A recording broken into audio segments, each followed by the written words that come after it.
Welcome, folks, to our Chitty Opinion Wrestling Edition. Going over the showcase of the commercials of Wrestlemania 42. Oh, good lord.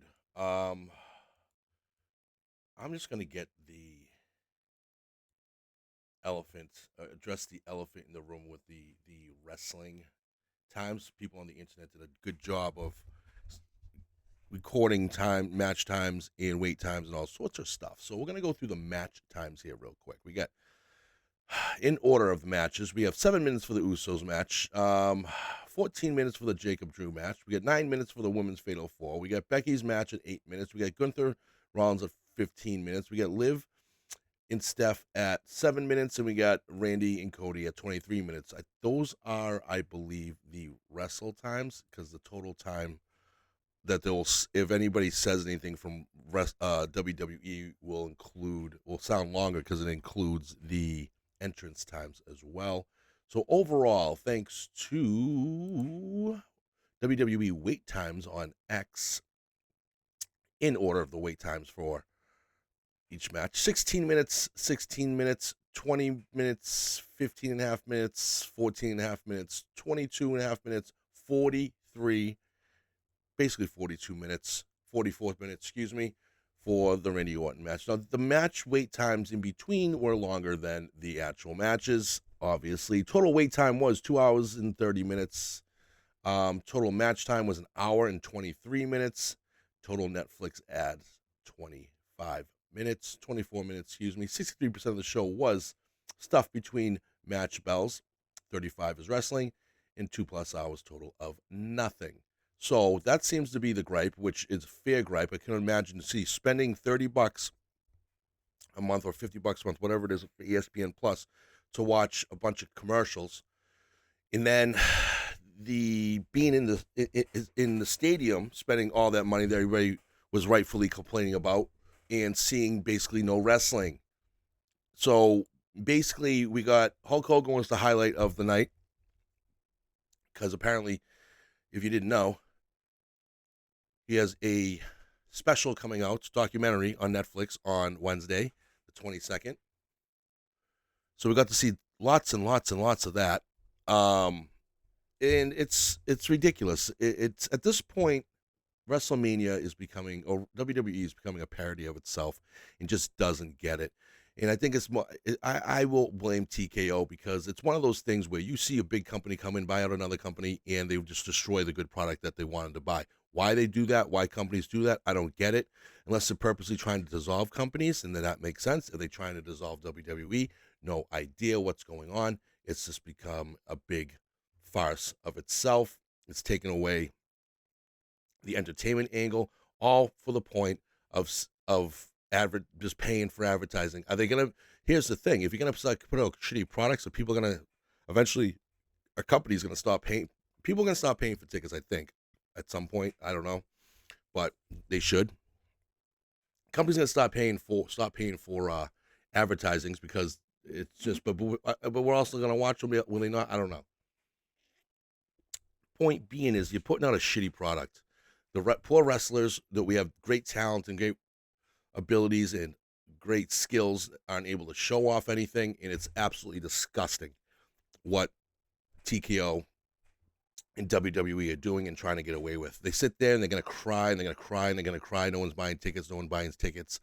No one's showing up. I don't know how many of them probably ended up giving away for basically nothing to get to their 50,000 in the stadium last night. But to sit there and then go out there and create a match in 7 minutes. These matches are shorter than you get in matches on Raw and SmackDown. It's fucking stupid. So anyway, getting into my quick rundown of the match. The Usos beat the Vision. I thought the Vision were going to win. There's going to be some shenanigans or some sorts in this match. It was nothing. This was a match they could have put down on SmackDown. They could have put anywhere. They could have filled this with a better matchup somewhere along the line with all the talent that's out in the back of that stadium, but they didn't. They did this. They wanted to showcase. Speed had the only good spot after the match. It's doing a splash on the Logan Paul on the announce table, and that was it. There was nothing spectacular, super special about this. LA Knights left in the dust once again. It's become this match could have been done anywhere else, and it probably would have been better if it was done on a Raw or SmackDown because they would have had more time to do it.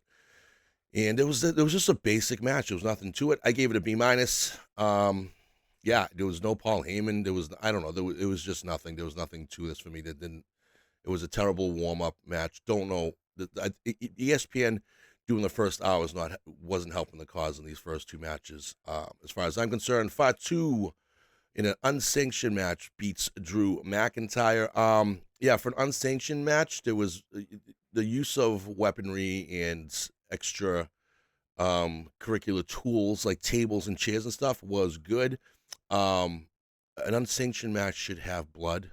If Cody and Randy can have the blood that they had, and even the referee had gloves on from start of this match for anticipatory blood, but you knew they weren't going to have not something you say you necessarily need blood for, and carnage and all, but you needed it for this type of match, especially when you're going to do what they did with Cody and Randy.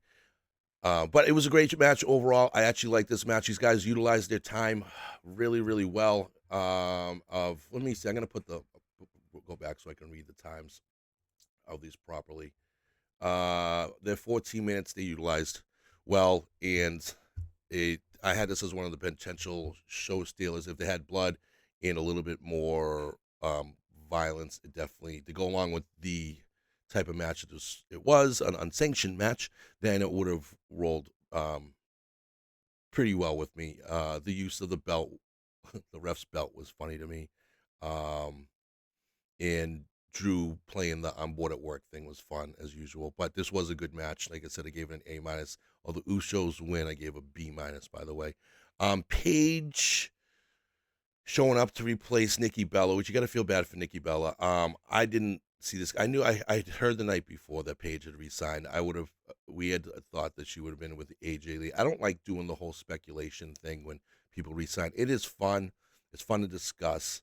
My question is that how did they expect in 8 minutes and 35 seconds to have 9 people technically out there to create a great match? And they had their spots. Paige had her spot with Charlotte, which was great. She got a good pop. The idea that they won, I'm wondering if they had the Bellas winning altogether. I thought it would be Lyra and Bailey, but so it makes me wonder if they were going to try and give the belts back to an actual tag team and not a Frankenstein team. So don't know what to do with that. Don't know what's going on overall. Kind of like I said, but if the Bellas were supposed to win and Nikki couldn't, that kind of sucks if you think about it. But they're not like they're getting cheated or anything, and people don't really care they're around. So I don't know what they were doing. Either way, the match was way too short. Not enough showcase or spots to really have. And I don't know. It is what it was.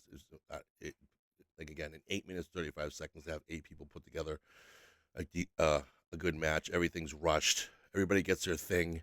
I mean, Paige just tagged in, and then she never got tagged out, and it just became that was then the rest of the match. It's silly to me, whatever. Becky, AJ, I'm glad Becky won. She needed to win for the belt. The belt needed her to win.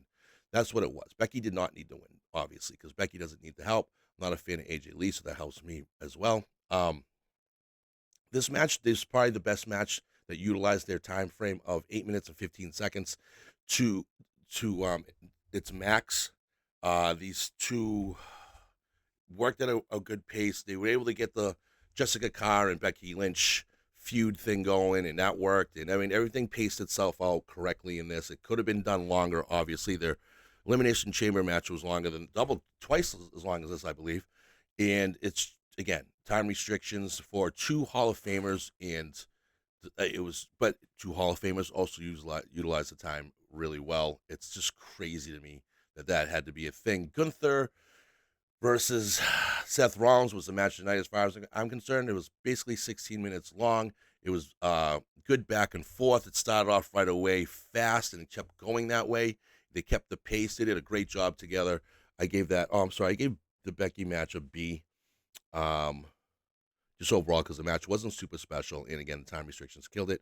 To Gunther, I gave this match an A plus because it was a great match, and it kind of stuck that way for the um, duration of the match. Like I said, the back and forth, the sleeper holds, and the counter moves were great as well. And it was a good time. Braun Breaker shows up, like a lot of us had expected, to keep that feud going with Seth, which was good, and it wasn't over the top. He just speared him and left, and which was necessary as Seth was basically destroying Gunther on the outside of the ring. It was played well with the ref checking up on Gunther to have Breaker appear. Um, I just think this match was just well done, and for the match that had the least amount of buildup, it had the best visual results of the night. So tells you what two great wrestlers can do. Liv Morgan wins after coming out to her song that people either like or they hate, whatever. I don't really care. She looked battered and bruised before the match, obviously, with her head and her black eyes. Good front entrance, like I said, from her. Stephanie Becker had a great entrance as well. Another restricted match of 6 minutes and 50 fucking seconds for these two, having to fly through this match. And to me, that's just a ridiculous for a championship match to have to be only 7 minutes long. Are you joking me? The women are getting screwed left and right in the time frames, and that's just not right. Just so we can watch more Hulk Hogan ads and have other ads, and it's just absolutely ridiculous. But Liv won as I expected. Hopefully, this can start a proper feud either with Stephanie, because Stephanie's going to need a way to go. And I'd like to see proper feuds go on because now we're going to be building up to SummerSlam. So we will see. We got Cody Rhodes. I gave that Liv match a B just because of the time frame.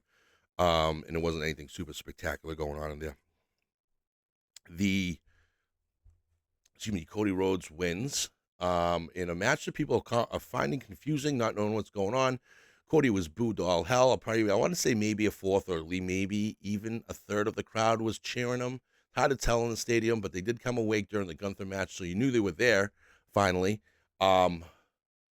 Randy was obviously the one being cheered, and he was obviously the face of this whole thing. I don't know why the WWE or Cody are not just going with what the crowd needs. I felt like Cody started playing the heel role, and I was like texting my buddy. I'm like, they should just flip the script here and do an audible and have him just go full blown heel here. And then by doing that, even though he was doing heel things with the nut shot and the thumb to the eye and some other things, the thing that would have put him over was using the belts to knock down Randy, and that would have put him there, because that seems to be the kryptonite move for Cody.